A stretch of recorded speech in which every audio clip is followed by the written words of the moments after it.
Welcome to the webinar. My name is Lori Burns and I am an NSCC EAL support specialist.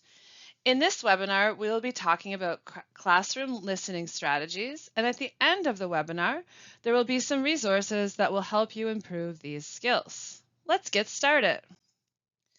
The objectives for this webinar are to discuss the challenges faced when listening and explore some techniques of effective listening.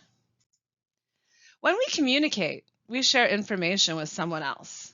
We use all language skills when we communicate, but studies show that listening accounts for 45% of all communication. This means that we use listening a lot when we're communicating. Listening is very important. Ask yourself, what is the difference between hearing and listening? Hearing happens involuntarily, which means that even though you might not choose to, you may hear information or conversations around you. It is accidental, not something you made a choice to do. It requires no effort on your part, and it just happens. So you might notice a bird singing in the background from outside. That is hearing. Listening is something that requires motivation and effort, and you must focus on what you are listening to. When we listen, we are trying to understand the meanings and intention of the speaker. If you're an active listener and really paying attention, you should be able to provide feedback to the speaker on what you heard. There are many reasons why we listen to something. We listen for entertainment, such as listening to music or TV shows.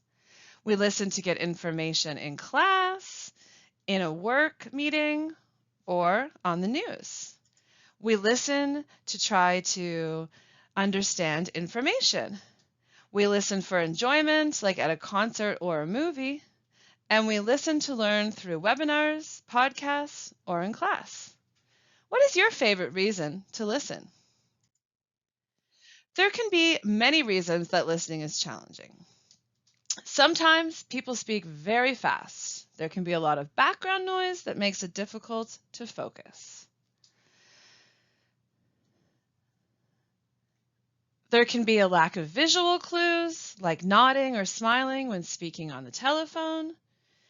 If you as the listener have a limited vocabulary or knowledge on the subject, it can also be very difficult to keep your attention.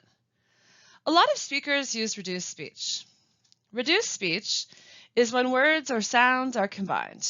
This is often more informal, and it means that some sounds are either hard to hear or are left out completely. For example, you might hear, "Hey, how are ya?" as a greeting. Phrases or words with reduced speech like this can be difficult to understand if you are not used to it.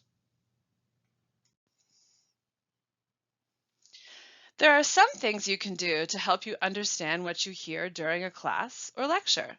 Before you go to the meeting, class, or lecture, read about the topics and study the key terms that you will hear.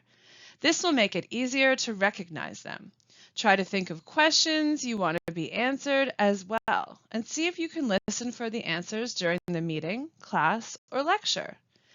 These strategies are also helpful in the workplace for meetings, learning opportunities, etc.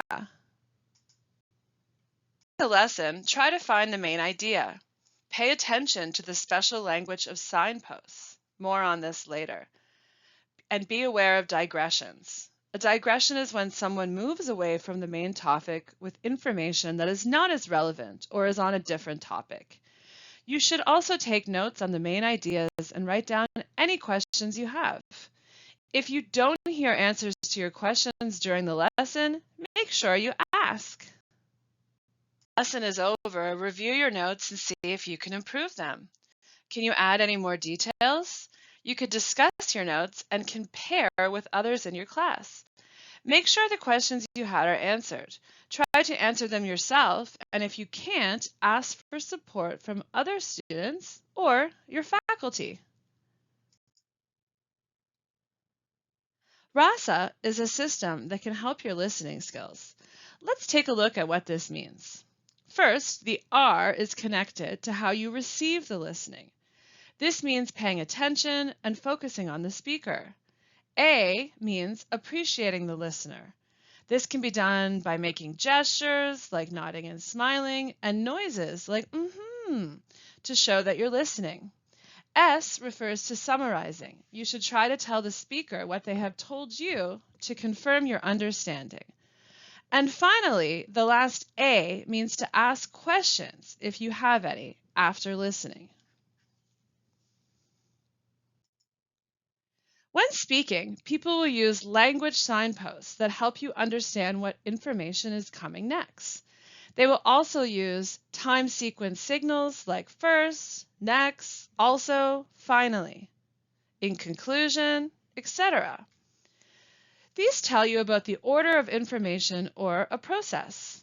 Illustration signals that show examples like, for example, after all, avoid, etc. And comparison signals like similarly, on the other hand, conversely, etc. to show how things are the same or different. Listening for these words can help you understand the information as you are listening. Sometimes you might not hear exactly what someone said. At that point, it is a great idea to ask for clarification. Say things like, "Sorry, I missed that. Did you say?" Or, "Could you repeat the part about?" Or, "I didn't catch that. Could you please repeat it?" And people will be happy to repeat themselves so you can understand. You should reflect and evaluate on your own learning. Before listening, what do I already know? What predictions can I make? While listening, what strategies can I use to help me understand what I'm listening to? After listening, what strategies help me the most? What will I do next time? This will help you be better prepared for next time you have to listen to something important. Thank you for listening to the webinar. If you need further clarification or to practice these skills, please book an appointment with an EAL support specialist. Resources and references will now follow. There are many available resources for NSCC students. Please take some time to explore them. Visit the NSCC EAL supports page to view the schedules for upcoming EAL workshops, conversation circles, and to book an appointment with an EAL support specialist. Use the EAL guide for additional resources to help you with your language learning. Use NSCC's writing guide for tips, advice, and information for all your writing needs. You can find all these resources and more on the EAL Supports Connect page and link on the screen. Connect is NSCC's intranet and requires your NSCCW number and login.